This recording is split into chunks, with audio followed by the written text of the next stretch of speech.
Puji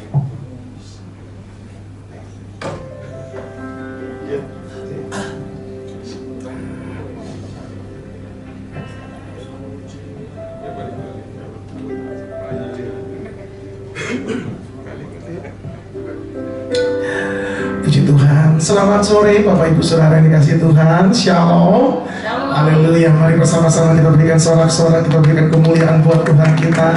Selamat beribadah sore hari ini. Mari kita datang di hadapan Tuhan. Kita mau satukan hati kita bersama-sama di hadapan Tuhan sore hari ini. Bapak, terima kasih buat sore hari ini. Bersama-sama umat-Mu di CKI Bros Kuneo ini Tuhan, kami boleh datang bersekutu mencari wajah-Mu.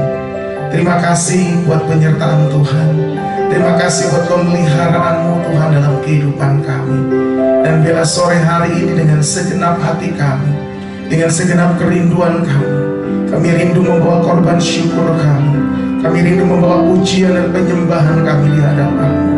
Terima kasih buat tubuh dan darah-Mu, di mana pada sore hari ini kami juga boleh ambil bagian di dalam perjamuan kudus. Terima kasih Bapa, terima kasih. Kami mau serahkan ibadah ini ke dalam tangan-Mu. Bila nama-Mu ditinggikan, nama-Mu diagungkan, segala puji, hormat, kemuliaan kami naikkan kepadamu. Dalam nama Yesus yang percaya, mari sama-sama kita katakan amin. Berikan tepuk tangan sekali lagi bagi Tuhan. Terima kasih Tuhan, terima kasih. Kau sungguh baik Tuhan.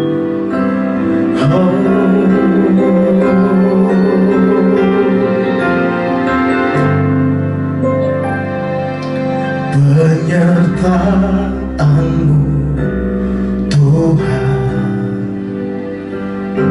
segalanya bagiku.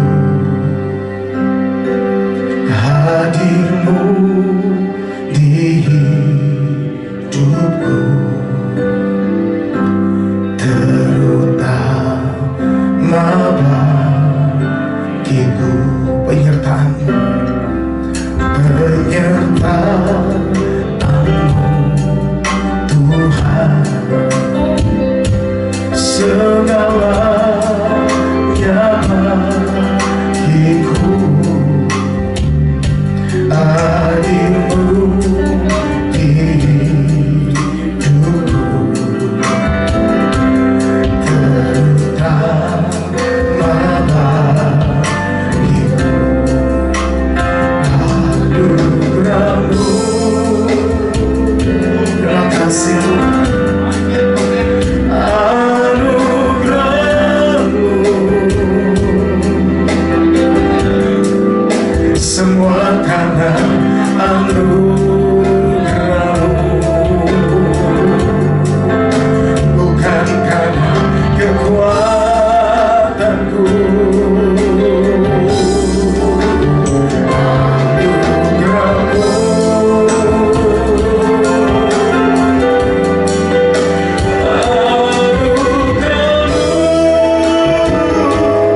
Tuhan, kasih dan sayang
Mari bersama-sama mari angkat suara.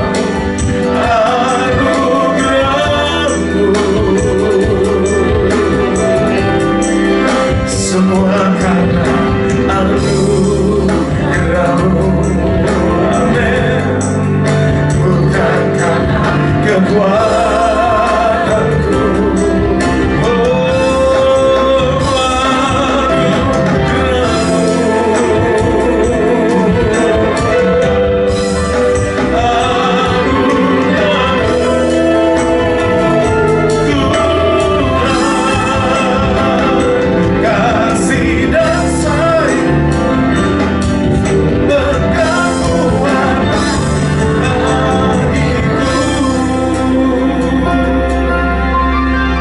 Mari jemaat sama-sama katakan penyertaan-Mu Tuhan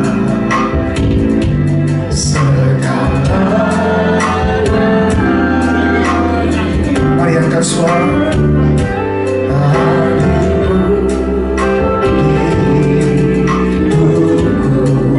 Dan utama terutama.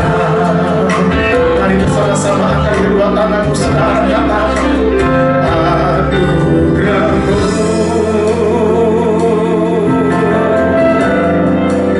Anugerah-Mu semua karena anugerah-Mu. Amin. Bukan karena kekuatanku.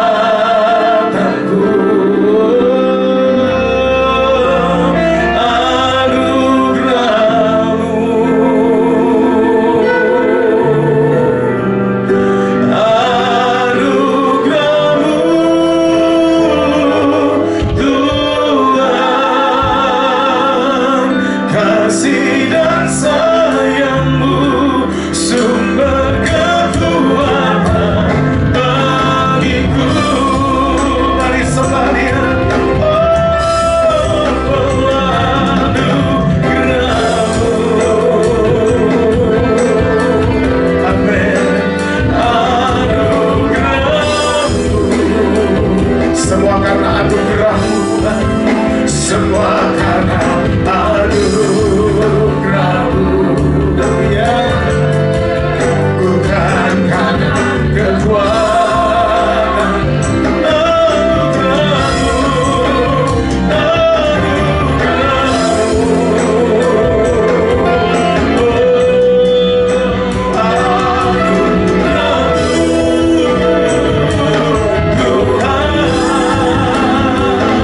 kasih dan sayang-Mu sumber kekuatan bagiku. Mari lebih lagi bersama-sama angkat suara-Mu, katakan anugerah-Mu. Terima kasih, haleluya. Anugerah-Mu. Terima kasih Tuhan. Semua karena anugerah-Mu. Bukan karena kekuatanku.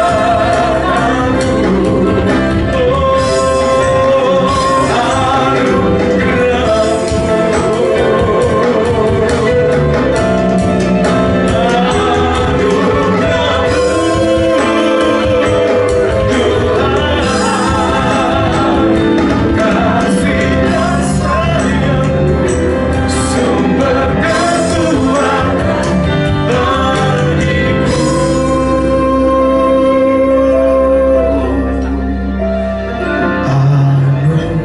Anugerah-Mu. Mari jemaat Tuhan angkat suara-Mu, katakan anugerah-Mu. Mari sembah Dia, katakan semua karena ya Tuhan, bukan karena kekuatan. Thank you Jesus. Anugerah-Mu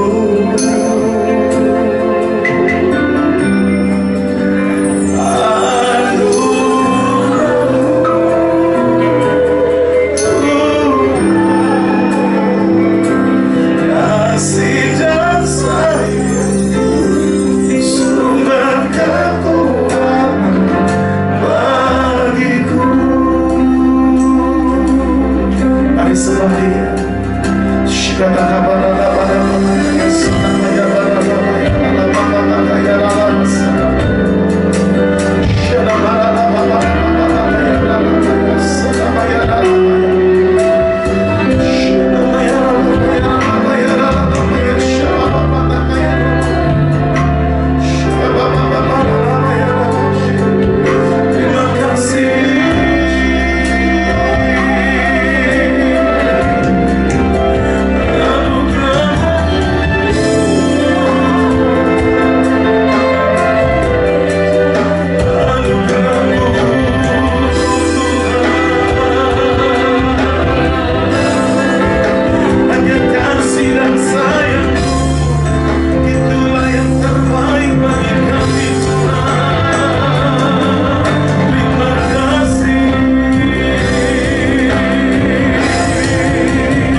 Bebaskan roh saudara. Mari pribadi lepas pribadi, alami Tuhan ke sore hari.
Kami sambut hadiratmu dengan penuh sukacita. Yang percaya, mari bersama-sama kita katakan amin. Mari berikan tepuk tangan yang paling dasar buat Tuhan kita.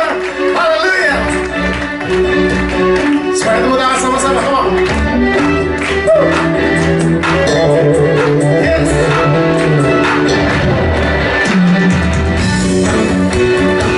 Oh, JKI Terus Studio, sambutlah Satu Raya. Haleluya. Mari angkat suara bersama-sama, bersyukurlah. Bersyukurlah kepadanya, bawalah pujian baginya, karena dia Raja umum, dia yang perkasa. Tuhanlah kekuatanku, emasku dan keselamatanku. Dia penolong, dia hidupku, dia hidup. Mari angkat tanganmu. Kau yang percaya, seluruh semesta sujud menyembah. Mari angkat suara, katakan akulah kebangkitan.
kita luar biasa. Haleluya.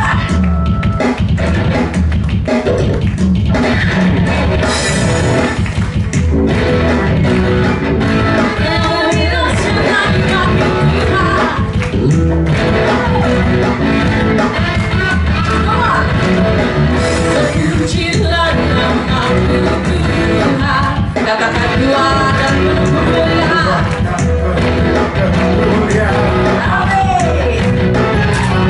Satu suara dan menyatakan kebesaran-Mu tetap selamanya. Terpujilah Tuhan, terpujilah nama-Mu Tuhan. Ya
sekolah minggu.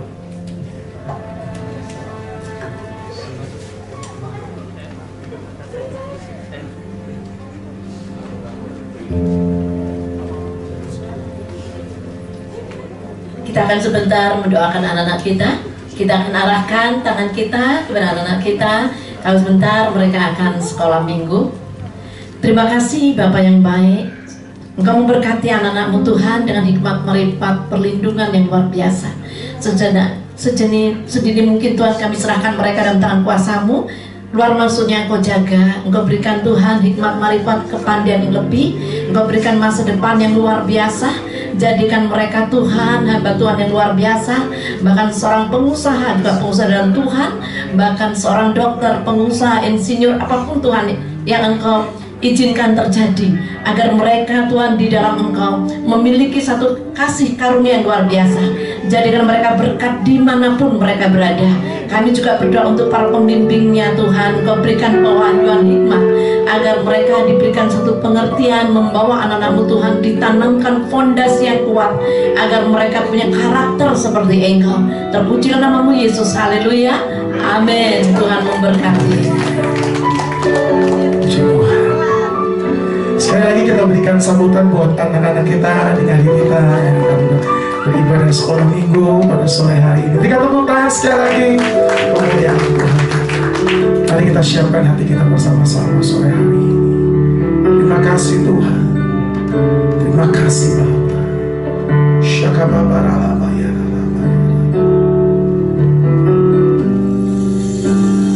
Ku tak membawa apapun juga saat ku datang ke dunia. Ku tinggal semua pada akhirnya saat ku kembali ke surga. Inilah yang ku punya, hati sebagai hamba yang mau taat dan setia padamu Bapa. Kemanapun ku bawa, hati yang menyembah dalam roh dan kebenaran sampai selamanya. Mari kasih tepuk tangan buat Tuhan kita sekarang. Mari sama-sama katakan, ku tak membawa apapun juga saat ku datang ke dunia. Ku tinggal semua pada akhirnya saat ku kembali, saat ku kembali ke surga. Mari angkat tanganmu saudara. Inilah yang ku punya, hati sebagai hamba yang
Terima kasih Bapa yang baik. Kami yakin percaya Engkau ada di tengah-tengah kami, karena Engkau tidak pernah meninggalkan kami. Bahkan kami rasakan sentuhan tangan kuasa-Mu. Bahkan kami bisa mencium aroma kehadiran-Mu. Kami yakin percaya Tuhan, sore ini merupakan sore yang luar biasa. Kami yakin percaya Tuhan, Engkau ada di tengah-tengah kami. Karena kami yakin percaya Engkau akan mengerjakan sesuatu yang ajaib di tempat ini. Bahkan kami bisa merasakan perkara-perkara yang luar biasa, dan sesuatu ilahi Engkau sudah persiapkan buat umat-Mu di tempat ini. Mari Bapa, Engkau pakai melalui lidah bibir hamba-Mu yang penuh dengan kelemahan dan kekurangan, dan tidak akan pernah bisa berbuat apa-apa tanpa Engkau. Kami yakin percaya Tuhan, kami meletakkan semuanya dalam tangan kuasa-Mu. Biarlah Tuhan sore hari ini Tuhan, Engkau mencurahkan isi hati-Mu, Engkau tuntun, Engkau kuasai, Engkau kendalikan hati dan pikiran hamba-Mu. Kami memohon hikmat dari Engkau Tuhan, bukan kekuatan manusia, bukan hikmat manusia. Kami hanya menginginkan hikmat ilahi. Kami yakin percaya sore ini Tuhan, Engkau menjamah, menyentuh setiap umat-Mu, agar ada perjumpaan ilahi bersama dengan Engkau. Ketika kami merasakan perjumpaan ilahi bersama dengan Engkau, sesuatu keajaiban akan terjadi di tempat ini. Kami rasakan urapan dan aliran kuasa-Mu mengalir dalam setiap kami. Kami rasakan tangan ajaib-Mu Tuhan menyentuh setiap umat-Mu. Kami rasakan kekuatan ilahi itu ada, dan kami rasakan kobaran api Roh Kudus menyentuh dalam setiap kami. Terpujilah nama-Mu Yesus. Ya rataka ya dalam masikin nama ramata. Aku rasakan Tuhan kekuatan itu terjadi di tempat ini. Karena pagi sore ini bukan ibadah biasa, tapi sore ini adalah ibadah yang luar biasa. Terpujilah nama-Mu Yesus. Dengan nama Tuhan Yesus Kristus kami serahkan dan kami sandarkan doa ini. Haleluya. Amin. Shalom. Salam sejahtera dalam Tuhan kita Yesus Kristus. Saya yakin percaya setiap kita siap untuk bisa mendengar suara hati Tuhan. Amin. Seberapa banyak kita yang siap diberkati firman Tuhan? Luar biasa. Sekali lagi saya mohon beri kemuliaan bagi Allah yang kita sembah. Dia ada di tengah-tengah kita. Dia sedang berbicara pada setiap kita pribadi lepas pribadi. Saudara yang kasih Tuhan, sore hari ini dalam keadaan apapun kita diberikan Tuhan satu kesempatan untuk bisa beribadah. Kami yakin percaya ibadah ini akan mendatangkan kekuatan rohani dalam setiap kita. Amin. Ibadah akan mendatangkan kekuatan rohani di dalam setiap kita. Kita sangat membutuhkan kekuatan rohani itu, saudara, untuk bisa menghadapi masa-masa yang sulit, untuk bisa menghadapi masa-masa yang sukar. Itu dibutuhkan kekuatan rohani. Bahkan firman Tuhan mengatakan, 2-3 orang berkumpul aku hadir. Karena saya yakin percaya kehadiran Tuhan itu sangat penting. Ketika Tuhan hadir, di situ ada kemenangan. Ketika Tuhan hadir, di situ ada keajaiban. Ketika Tuhan hadir, di situ ada kesembuhan. Ketika Tuhan hadir, di situ ada mujizat yang luar biasa. Di situ Tuhan hadir, ada perkara-perkara luar biasa terjadi dalam kehidupan kita. Dan saya yakin percaya ketika kita mengalami perjumpaan dengan Tuhan, ketika kita merasakan kehadiran Tuhan, yang sakit disembuhkan saat ini, yang lemah dikuatkan saat ini, yang ada pergumulan diberikan terobosan demi terobosan terjadi dalam kehidupan kita. Saudara kasih Tuhan, saya yakin percaya sore harinya ada pesan Tuhan yang Tuhan berikan pada setiap kita. Kita akan membaca sejenak dalam pembacaan firman Tuhan. Saya minta tolong Pak Agus membacakannya di dalam 2 Korintus pasal 8 ayat 1 sampai 5. 2 Korintus pasal 8 ayat 1 sampai 5. Demikian bunyi firman Tuhan. Saudara-saudara, kami hendak memberitahukan kepada kamu tentang kasih karunia yang dianugerahkan kepada jemaat-jemaat di Makedonia. Selagi dicobai dengan berat dalam berbagai penderitaan, sukacita mereka meluap, dan meskipun mereka sangat miskin, namun mereka kaya dalam kemurahan. Aku bersaksi bahwa mereka telah memberikan menurut kemampuan mereka, bahkan melampaui kemampuan mereka.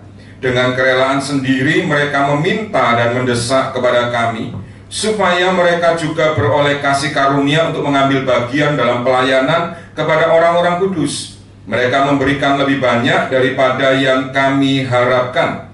Mereka memberikan diri mereka pertama-tama kepada Allah, kemudian oleh karena kehendak Allah juga kepada kami.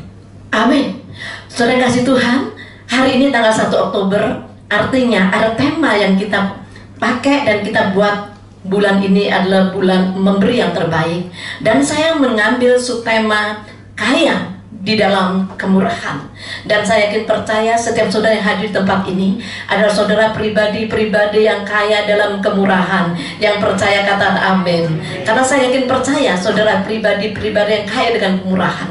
Saudara yang kasih Tuhan, saya yakin percaya ketika kita kaya dalam kemurahan, seperti Bapa kita di surga, Dia adalah kaya kemurahan, dan kita anak-anaknya tentunya juga kaya dalam kemurahan. Amin. Saudara kasih Tuhan, di Google saya pernah membaca satu kisah, saudara. Dan kisah ini adalah kisah yang luar biasa. Di kota Shenyang ada seseorang yang bernama Saul. Dan Saul ini adalah pekerjaannya penyapu jalan, saudara. Dan saudara lihat, hidupnya penuh dengan keterbatasan. Hidupnya penuh dengan keterbatasan. Bahkan gaji dari penyapu jalan itu sangat terbatas, saudara.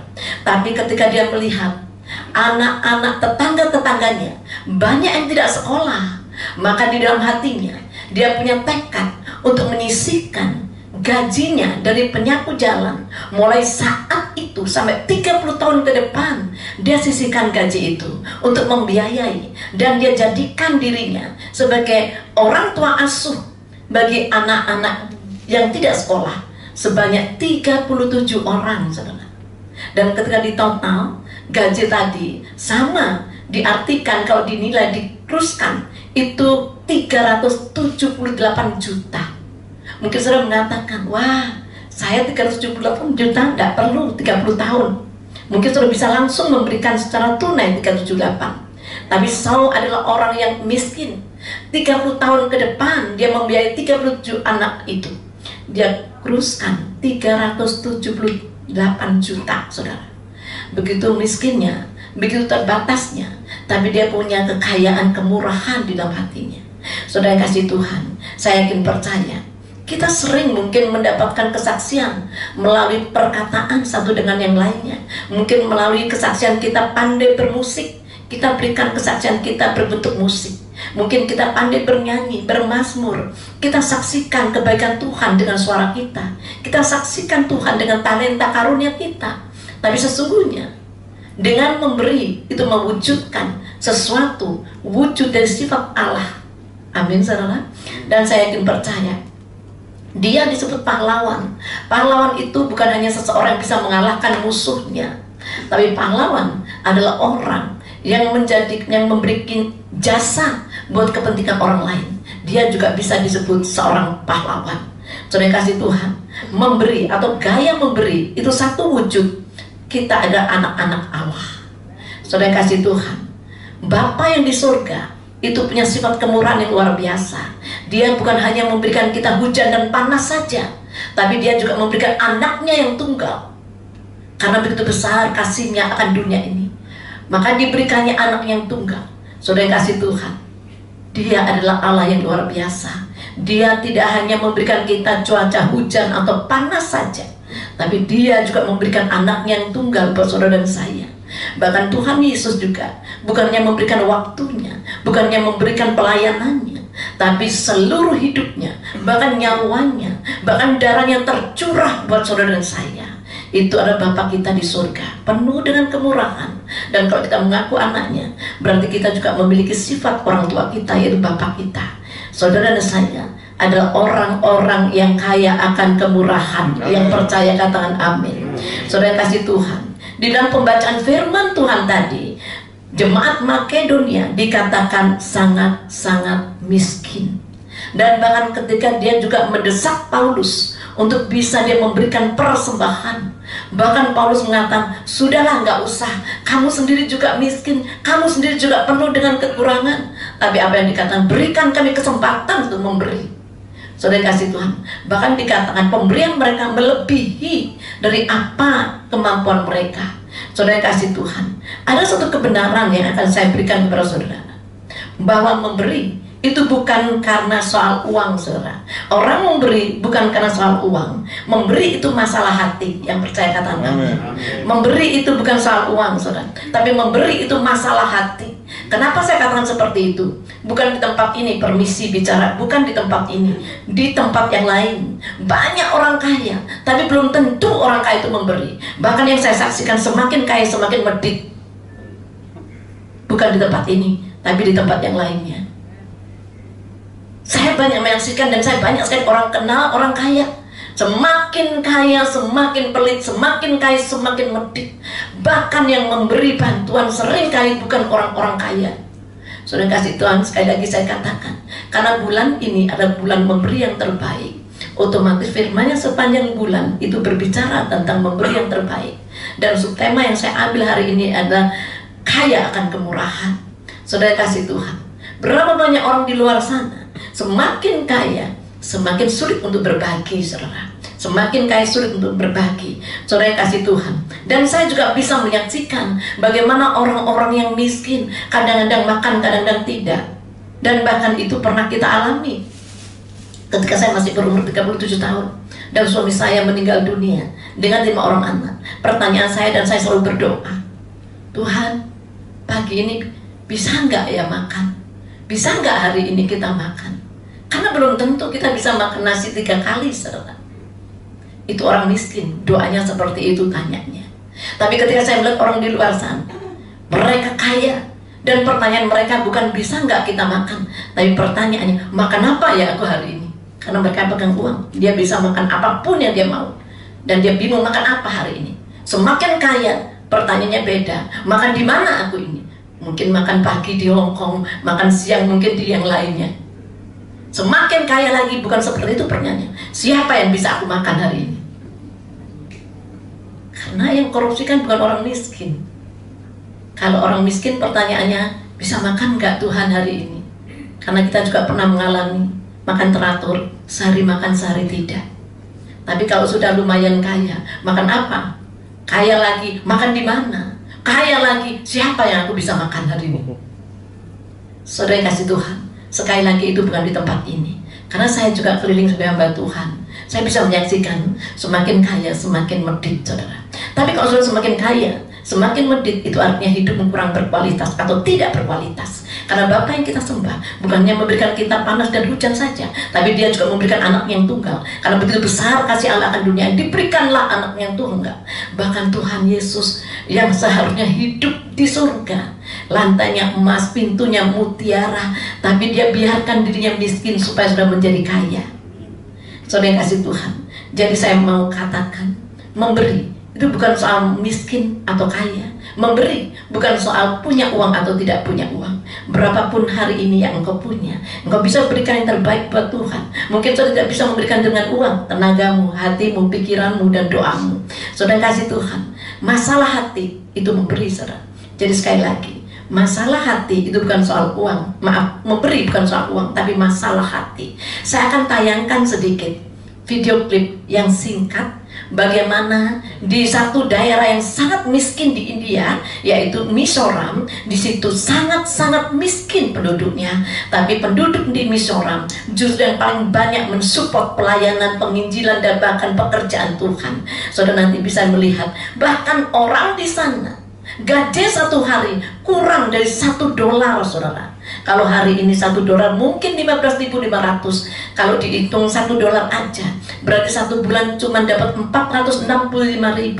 Bahkan di situ dikatakan gajinya nggak sampai $1, 12.000 satu hari, saudara.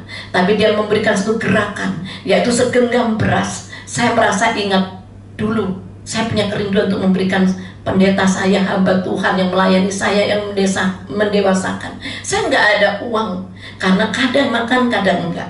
Tapi setiap kali saya memasak beras, saya selalu ambil 1 genggam. Ternyata gerakan itu ada. Kita akan lihat. Saya minta tolong video klipnya itu ditayangkan, bagaimana daerah yang miskin, paling miskin, tapi penduduk yang punya kerinduan untuk memberi. There are many ways of serving the Lord. Some people do great things. Some people are good preachers. Some people contribute lots and lots of money. But when we talk about this handful of rice, it is very humble. The service is done in the corner of the kitchen that nobody sees. But God knows. God bless.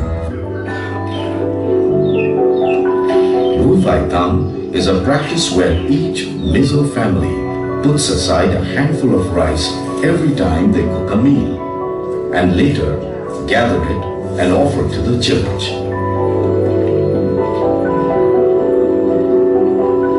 The church in turn sells the rice and generates income to support its work. The Handful of Rice ministry started in Mizoram in 1910. This concept of Buvai town became so popular throughout Mizoram over the years that giving was not limited to some individuals. The whole of Mizoram, rich or poor, young or old, everybody contributed to it. It is something which my mother has taught all of us right from when we were very young, and I feel like Buvai town is a piece of Christian service that anyone can do it. People started to give more and in creative ways. Rice, vegetables, firewood and other produce, and also cash besides their regular tithes to the church. The churches in Mizoram are now self-sufficient. In 1914, the money received from the sale of Handful of Rice was rupees 80. That is $1.5 US. In the year 2009 and 2010, we raised money $1.5 million US from Handful of Rice offering. We don't receive any outside funding. All the money we receive is raised within ourselves. Mizoram state is the most backward state in India, and we are the poorest of the poor, but still we can raise funds for the ministry of the Lord. We can support 1,800 mission workers, and in the meantime we can also send overseas missionaries. There have been times when some churches have thought that we need to get blessings from God, and the attitude has been, what can we get when we become part of the church?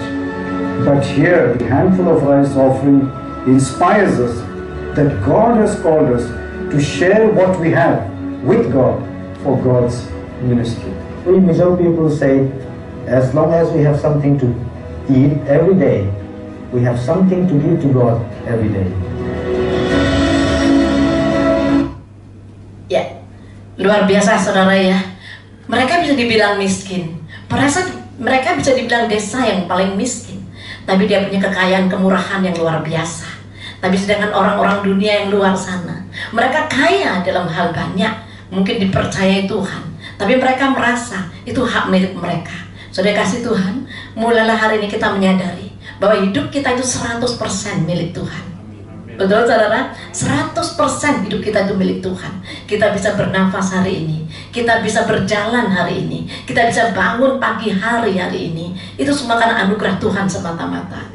Saudara kasih Tuhan, diceritakan tadi ketika mereka di sebuah desa yang miskin, gereja itu membutuhkan suatu misi. Jadi mereka tahu dan mereka sadar, tanpa adanya penginjilan, bagaimana orang bisa mengerti kebenaran, otomatis orang akan binasa. Karena itu hidupnya rindu untuk bisa mensupport, baik itu misi, baik itu pekerjaan Tuhan. Mungkin kita tidak bisa menginjil, mungkin kita tidak bisa pergi ke tempat di mana itu dibutuhkan, saudara kasih Tuhan. Tapi dengan kepercayaan, harta yang Tuhan taruh dalam kehidupan kita bisa salurkan. Saudara kasih Tuhan, luar biasa. Ada gerakan yang dikatakan Buvai Dam tadi, itu artinya ada segenggam beras diberikan. Dan diceritakan, bukannya segenggam beras aja yang diberikan, tapi juga memberikan buah-buahan, memberikan mungkin kacang-kacangan, mungkin juga memberikan persepuluhan. Sehingga akhirnya ada seorang hamba Tuhan yang tadi diceritakan, dihitung-hitung terkumpul 13 juta US.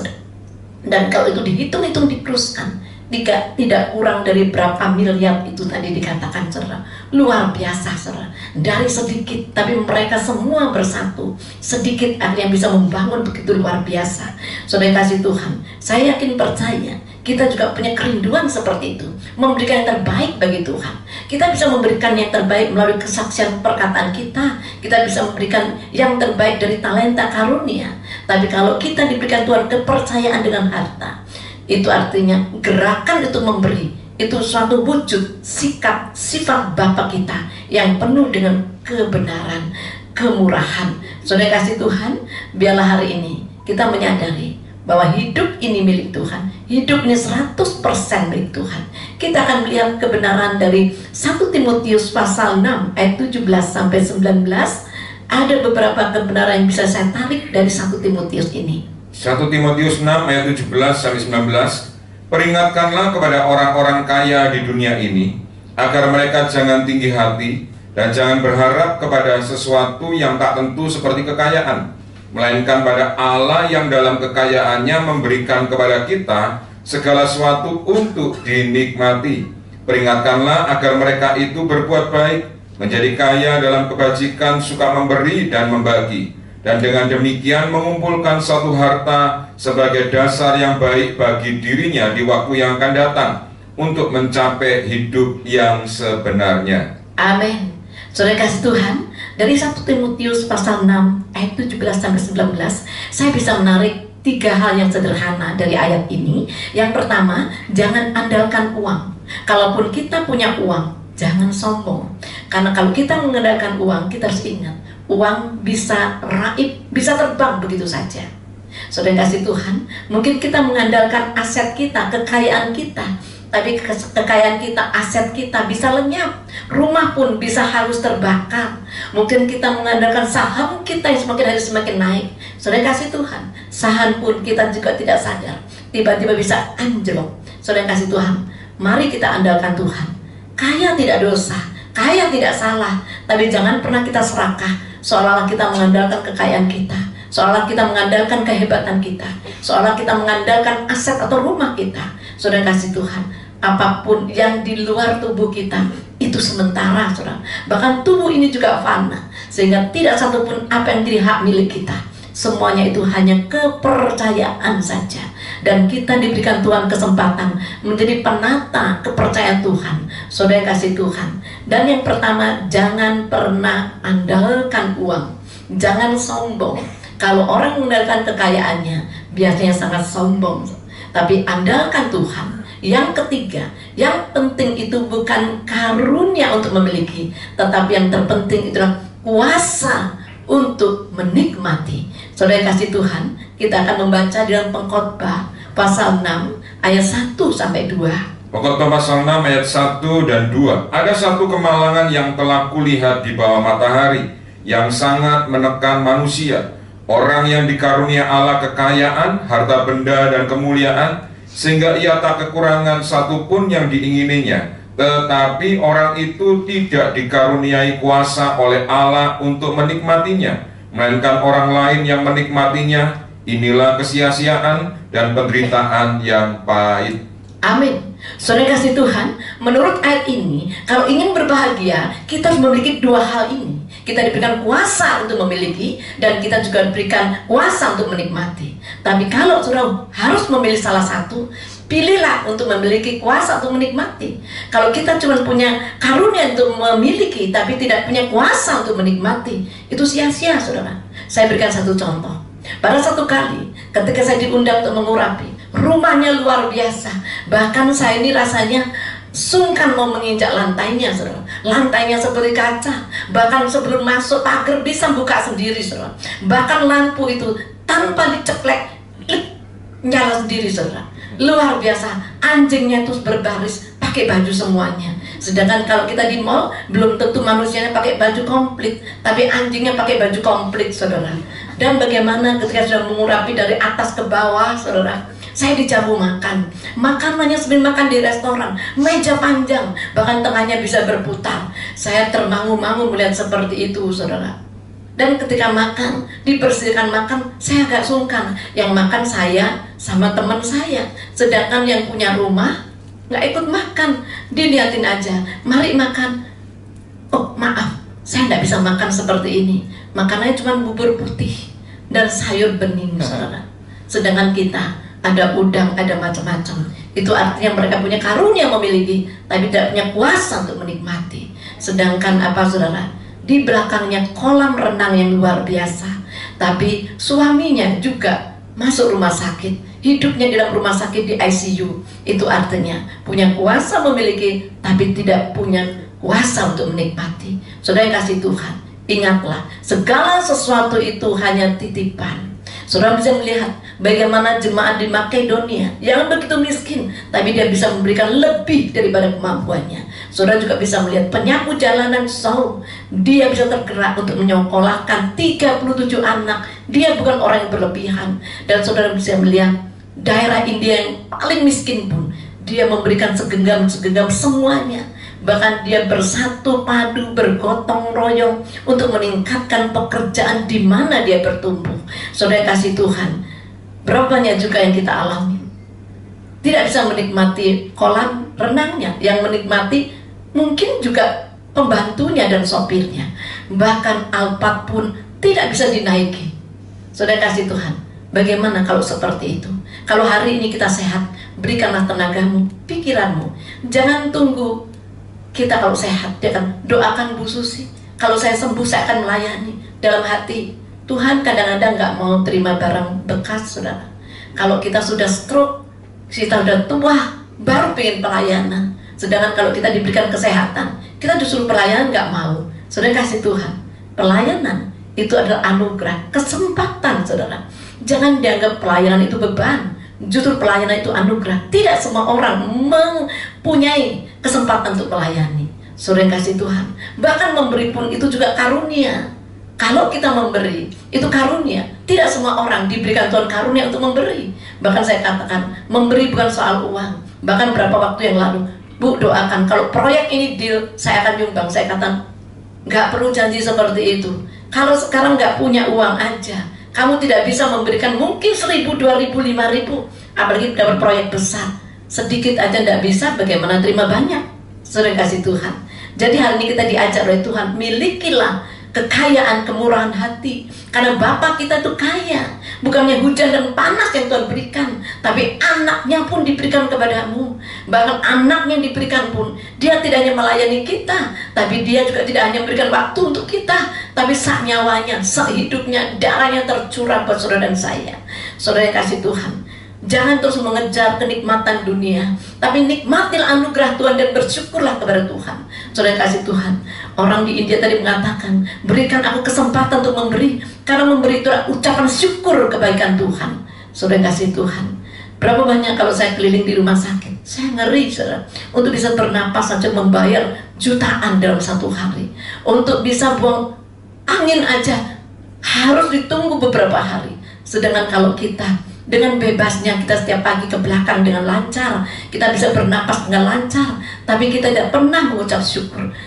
Saudara kasih Tuhan, saya yakin percaya, kita akan melihat lagi, saudara. Ada banyak hal yang orang mengatakan, aku berdoa supaya semakin kaya, agar aku bisa memberikan kepada Tuhan. Itu nggak mungkin, saudara. Tuhan mengatakan, Tuhan akan memberikan kau kaya. Dia kaya jadi miskin supaya kau kaya. Kaya itu bukan berarti kalau hari ini engkau kesini naik sepeda angin, pulang naik sepeda motor. Bukan itu, saudara. Mungkin hari ini kau naik motor di sini, pulang nanti dapat mobil. Nggak mungkin. Atau mungkin saat ini mobilmu mungkin biasa makan rumput, nanti bisa makan daging jaguar. Enggak seperti itu, saudara. Tuhan yang kaya jadi miskin supaya engkau diperkaya. Maksud diperkaya itu akan menjadi berkat bagi banyak orang. Jadi bukan karena kita diperkaya diri kita sendiri, tapi Tuhan akan memperkaya engkau supaya engkau menjadi berkat bagi banyak orang. Itu maksudnya, saudara. Saudara yang kasih Tuhan, kita akan melihat yang ketiga. Kalau yang kedua, pertama tadi jangan andalkan uangmu. Yang kedua dikatakan apa, saudara? Menikmati, punya kuasa menikmati, jangan mau cuma punya karunia memiliki. Dan yang ketiga dikatakan di sini, suka memberi. Memberi berarti mengumpulkan harta abadi. Amin, saudara. Kita akan melihat di dalam Matius pasal 6 ayat 19 sampai 21. Di Matius 6 ayat 19 sampai 21, janganlah kamu mengumpulkan harta di bumi. Di bumi ngengat dan karat merusakkannya, dan pencuri membongkar serta mencurinya. Tetapi kumpulkanlah bagimu harta di surga. Di surga ngengat dan karat tidak merusakkannya, dan pencuri tidak membongkar serta mencurinya. Karena di mana hartamu berada, di situ juga hatimu berada. Amin. Saudara kasih Tuhan, ada firman mengatakan di mana hartamu di situ hatimu. Kalau kita hanya menyimpan harta di dunia, makanya kadang-kadang saudara takut untuk mati. Kenapa? Terlalu banyak hartanya di dunia. Tapi kalau kita memberikan harta kita di surga, kita akan lebih berserah. Karena kita tidak mengumpulkan harta di dunia saja, tapi kita juga sudah mengumpulkan batu bata di surga. Saudara kasih Tuhan, kita lihat istri Lot ketika malaikat mendatangi mereka agar mereka pergi karena akan ada suatu di Sodom dan Gomora itu akan dihancurkan. Maka malaikat itu mendatangi Lot untuk bisa menyingkir dengan cepat, tapi mereka berlambat-lambat. Karena apa? Karena hartanya banyak di dunia. Bahkan ketika mereka berkatakan terus cepat lari, tapi istri Lot menoleh ke belakang. Kenapa menoleh ke belakang? Karena mereka berpikir hartanya masih banyak di dunia. Seandainya mereka tidak punya harta, pasti lari kencang. Apalagi kalau punya utang, pasti dia akan lari kencang gila. Betul nggak, saudara? Tapi karena banyak hartanya, mereka disuruh lari nggak mau. Jadi hari ini saudara yang kasih Tuhan, saya yakin percaya, mulailah belajar untuk memberi, mulailah mengumpulkan harta di surga. Karena dikatakan ngengat dan karat. Sudah kasih Tuhan, sehebat apapun kita tidak akan pernah bisa membuat selembar benang emas, saudara. Sudah yang kasih Tuhan. Jadi hari ini Tuhan juga berbicara kepada kita pribadi lepas pribadi. Makanya seringkali saya berbicara, kenapa di dalam pengkhotbah kematian, hari kematian lebih baik daripada hari kelahiran. Secara manusia itu nggak masuk akal. Bagaimana mungkin hari kematian lebih baik dari hari kelahiran? Tapi ketika saya berdoa dan berdoa, Tuhan memberikan saya pewahyuan. Engkau ingat, ketika engkau lahir, engkau tidak pakai baju. Tapi ketika engkau mati, engkau akan dirias, engkau akan dikasih baju. Itu artinya hari kelahiran lebih baik daripada hari kematian. Dan ketika engkau lahir, engkau masih belum berbuat apa-apa, masih kosong. Tapi ketika engkau mati, sepanjang kehidupanmu, engkau sudah berbuat baik. Sudah kasih Tuhan. Ada warisan yang harus kita wariskan. Kemarin saya mendengar satu perkataan luar biasa. Ada warisan yang harus kita wariskan kepada keturunan kita, yaitu warisan iman, warisan firman, dan warisan kebaikan. Apa yang kau wariskan kepada anak mantu cucumu? Bukan harta, karena harta akan membuat mereka buta, akan membuat mereka angkuh. Tapi ketika kau wariskan iman, firman, kebaikan, itu tidak akan pernah hilang. Saudara yang kasih Tuhan, jadi jangan pernah kita menoleh ke belakang. Kenapa kita menoleh ke belakang? Kenapa kita melayani dengan tersendat-sendat dan terhitung-hitung? Karena kita masih cinta dengan apa yang di dunia. Saudara kasih Tuhan, kalau kita memberi banyak untuk kekekalan, kita akan terfokus kepada Tuhan. Karena di mana hartamu, di situ hatimu. Saudara kasih Tuhan, poin yang kedua, kita belajar dari jemaat Makedonia. Kita akan baca dalam 2 Korintus pasal 8 ayat 5. 2 Korintus 8 ayat 5, mereka memberikan lebih banyak daripada yang kami harapkan. Mereka memberikan diri mereka pertama-tama kepada Allah, kemudian oleh karena kehendak Allah juga kepada kami. Amin. Saudara kasih Tuhan, ada satu hal yang harus kita mengerti. Ketika engkau memberi dirimu dulu kepada Tuhan, baru engkau bisa memberi. Kalau kita memberi dulu, tapi kita tidak belajar untuk memberi diri kita kepada Tuhan, maka setiap pemberian kita anggap itu berhutang. Setiap pemberian itu akan membuat kita angkuh dan sombong. Kalau tidak karena aku nggak bisa jalan ini, kalau tidak karena aku nggak bisa ini, karena kita tidak memberi diri kita dulu. Tapi kalau kita memberi diri kita dulu, maka apapun pemberian yang kita berikan, kita merasa itu bukan milik kita. Itu karena anugerah Tuhan semata-mata. Kita bisa memberi, itu karena anugerah Tuhan. Itu karena kemampuan yang Tuhan berikan pada setiap kita. Saudara yang kasih Tuhan, coba saja, orang memberi belum tentu mengasihi. Setuju saudara? Orang memberi belum tentu mencintai. Kenapa saya bisa berbicara seperti itu? Pada satu kali ada seseorang berkata, waduh, aku kalau ke rumahnya Bu Susi ini takut. Karena apa? Ketika di perempatan banyak orang cek, mobil saya ini mulus Bu. Kalau udah cek, kasih duit uang. Dalam hati Tuhan ngomong, nah kamu lihat kan, dia memberi pengamen bukan karena mencintai pengamen, karena takut mobilnya dibaret. Orang memberi belum tentu mencintai, tapi orang mencintai nonsen, dia tidak memberi. Justru orang kalau mencintai pasti memberi. Dia akan memberikan waktunya, dia akan memberikan pikirannya, dia akan memberikan hartanya. Bahkan dia akan menyesal kalau tidak memberikan orang yang dicintai dengan hal yang terbaik. Setuju saudara? Saya menyesal sekali, mama papa saya dalam keadaan saya masih terpuruk, sangat-sangat terpuruk. Mereka pergi menghadap Tuhan. Dan kalau hari ini saya makan apa yang disukai papa saya yang dulu saya tidak mampu memberikan, itu saya menyesal. Papa saya pernah minta, "Hong beli no tong jupia." Zaman itu saya membeli tong jupia tidak mampu. Dan papa saya dari pagi malam balik, dia bawa tong jupia kecil. Sudah kasih Tuhan. Dan setiap waktu tong jupia, saya merasa sangat menyesal. Saya tidak bisa memberikan dia yang terbaik. Makanya saya katakan, orang memberi belum tentu mencintai. Tapi kalau orang mencintai pasti memberi. Nonsen kalau dia tidak memberi. Justru dia akan menyesal tidak bisa memberikan terbaik bagi orang yang dicintainya. Begitu dengan Tuhan. Kita gampang mengatakan, aku cinta kau Yesus. Tapi ketika ada pekerjaan Tuhan, ketika ada misi-misi dan pekerjaan Tuhan, kita tidak bisa memberikan. Apakah kau menyesal? Atau kau biasa saja? Sudah kasih Tuhan, disinilah hati kita sedang dikoreksi oleh Tuhan. Sudah kasih Tuhan, saya sangat mencintai orang tua saya. Dan di masa-masa saya bisa makan ketika saya diberikan tong jupia oleh seseorang, itu bukannya saya senang mengalir air mata saya. Saya ingat, saya tidak bisa memberikan ini kepada orang yang saya cintai. Sudah kasih Tuhan. Jadi hari ini saudara, begitu dengan orang Majus, ketika dia datang kepada Yesus, dia tidak langsung memberikan emas, kemenyan dan mur, tapi dia memberikan dirinya terlebih dahulu, baru dia persembahkan. Ini adalah rahasia. Ketika kita memberikan sesuatu, tapi kita tidak memberikan diri kita dulu, kita akan berartikan orang yang sombong. Apalagi kalau kita pelayanan, kalau nggak tak ewangi, kalau nggak ada aku nggak bisa jalan. Karena engkau tidak memberikan dirimu dulu kepada Tuhan. Tapi engkau hanya bisa melayani, tapi hatimu tidak engkau berikan kepada Tuhan. Makanya banyak sekali, bukan di sini sekali lagi, di sana banyak saudara ya. Di sini tidak ada. Banyak sekali pengerja yang arogan, baperan, gampang tersinggung. Karena apa? Karena mereka tidak bisa memberikan dirinya dulu. Dia hanya bisa memberikan tenaganya aja, tapi cinta dan hatinya tidak. Kalau orang memberikan dirinya terlebih dahulu, di apapun dia tidak akan pernah bisa berasa. Karena aku mencintai engkau. Orang cinta dia apa-apapun gak sakit saudara.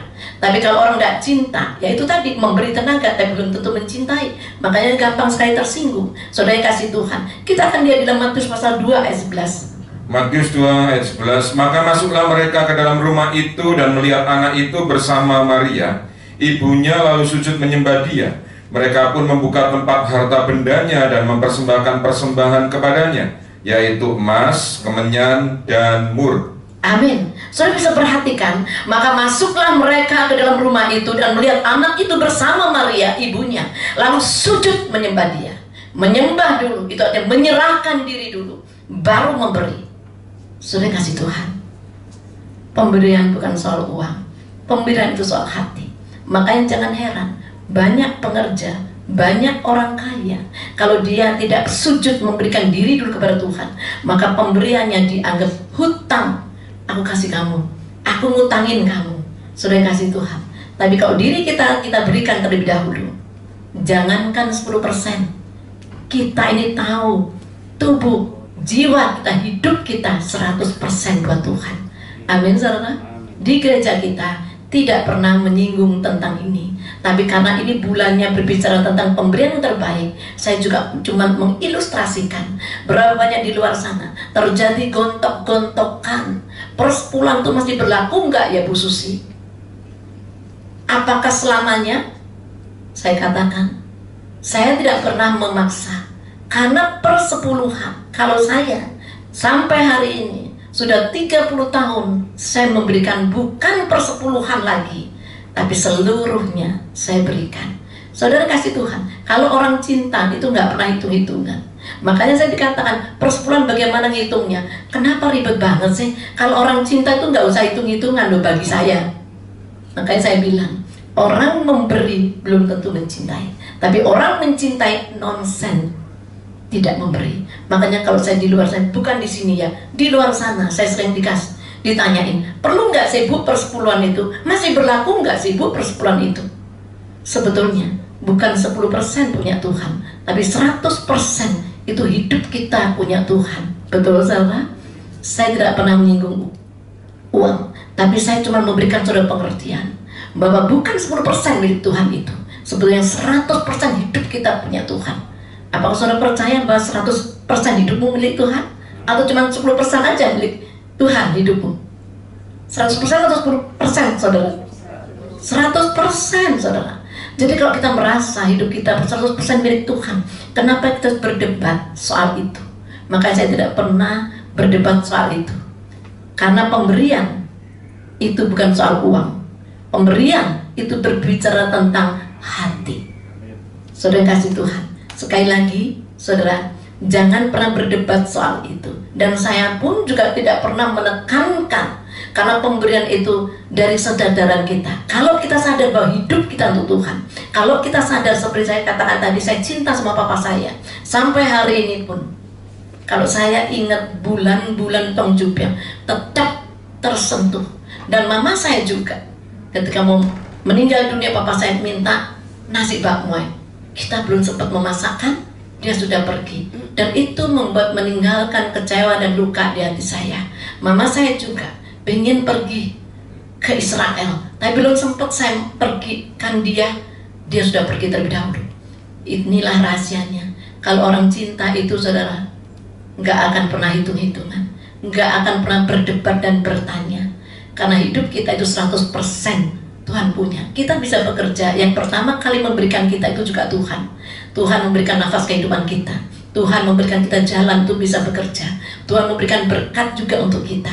Kenapa kita harus berdebat soal itu? Tidak memberi pun juga tidak dipenjara kan saudara. Jadi itu semuanya juga kerelaan, dan juga kerelaan hati kita.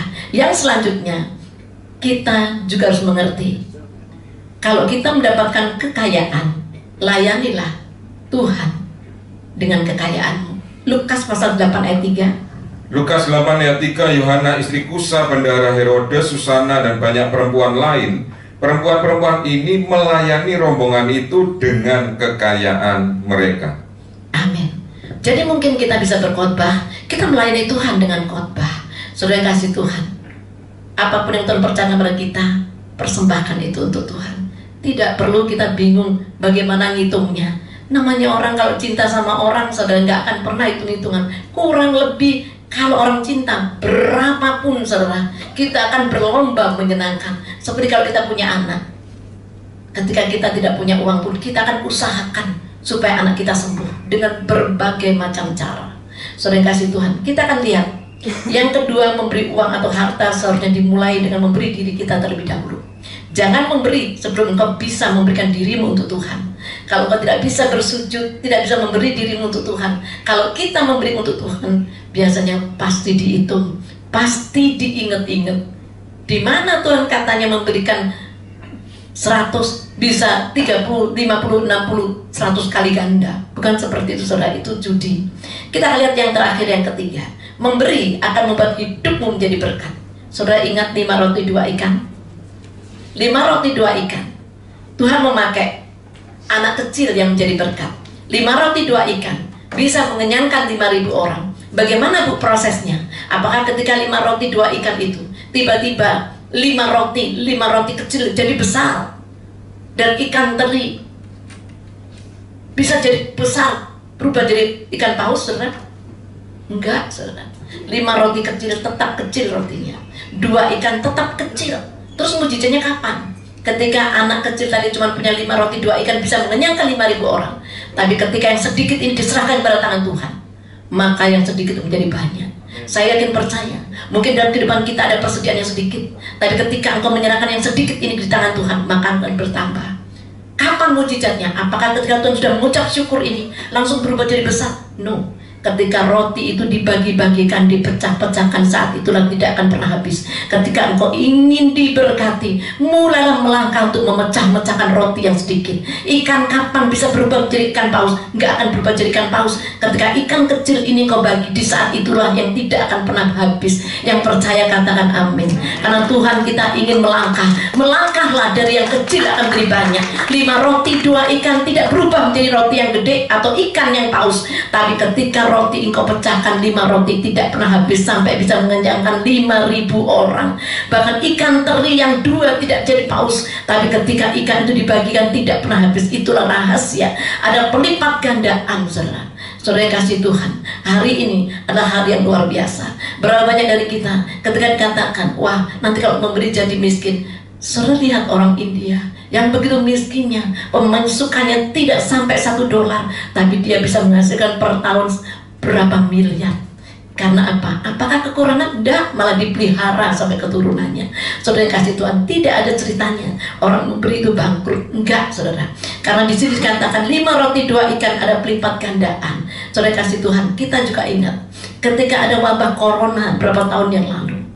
Ketika saya mendengar itu dari Wuhan ke China, dan saya ingat ketika itu saya melihat suster-suster yang berani mati, bahkan mereka bisa terpapar, sedangkan mereka juga punya keluarga di rumah.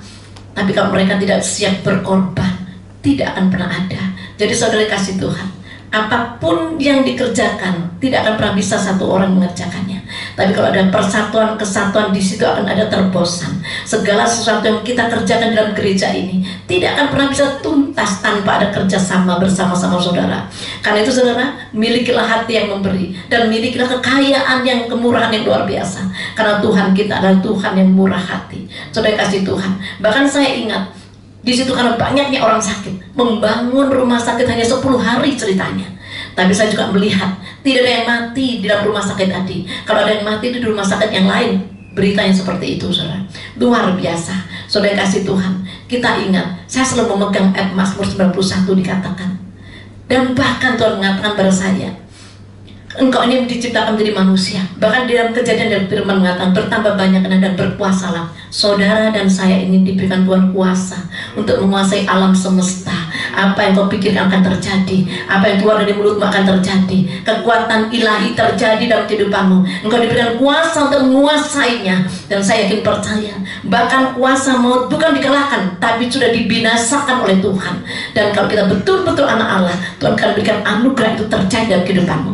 Saudara kasih Tuhan, saya akan minta tolong Pak Agus membacakannya di dalam Mazmur 91 ayat 5 sampai 7. Mazmur 91 ayat 5, engkau tak usah takut terhadap kedahsyatan malam, terhadap panah yang terbang di waktu siang. Ayat 6, terhadap penyakit sampar yang berjalan di dalam gelap, terhadap penyakit menular yang mengamuk di waktu petang. Ayat 7, walau 1000 orang rebah di sisimu dan 10.000 di sebelah kananmu, tetapi itu tidak akan menimpamu. Amin.